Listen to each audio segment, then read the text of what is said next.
Shunday bo'layaptiki, juda ham ko'p yigitlarimiz uylanish uchun chet mamlakatga ketishyapti-da, o'sha yerdan pul ishlab kelib, keyin o'zini yurtiga kelib uylanyapti. Juda ham ko'p yigitlar o'zini ota-onasiga siz aytgan qizga uylanaman deyishyapti, ota-onalar topishyapti. Sovchilik, non sindirish, to'y yuborish, endi hamma narsani o'zingiz tushunasiz, keyin to'y tomosha bo'lyapti. Juda ham ko'plari baxtli, juda ham ko'plari esa ajrashib ketishyapti. Yana juda ham ko'p ota-onalar o'zini farzandini keyinchalik tana minnatidan qo'rqib, o'zing aytgan qizga uylantirib qo'ya qolay, sevganing bo'lsa ayt deyishyapti.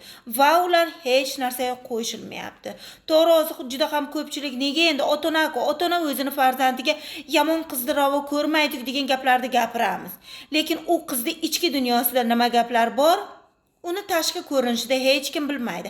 Hattoki ota-ona ham adashishi mumkin.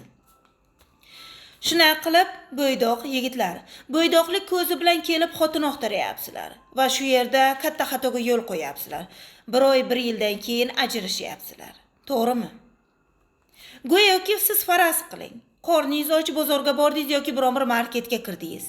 Siz o'zi 3 tagina narsa olishingiz kerak, u yerdan siz 10 ta narsa olib chiqdingiz o'sha bozordan yoki marketdan. Chunki deganda sizning qorningiz och. Qorni och inson esa hamma narsani olib yegisi keladi. Go'yoki u har bir oladigan narsa mazali, to'yimli. U uni ta'mini ko'rdimi, ko'rmadim, u uni olgisi kelyapti. Chunki uni qorni och, uni yegisi kelyapti. Bu narsalarni oldimi? Bu narsalarni vaqtiga yemagandan keyin uni nima qiladi? Chiqarib tashlashga to'g'ri keladi. Chunki degani ularni vaqti yetib kelgan. Yoki ularni bugun yeyish kerak edi, erta yeb bo'lmaydi. Bu hamma narsani chiqarib tashlashga to'g'ri keladi. Xuddi shunday. Bo'ydoqlik ko'zi bilan o'zingizga xotin oqtarmang. Keyin esa ajrashib yurmang. Yana yaxshilab o'ylab ko'ring.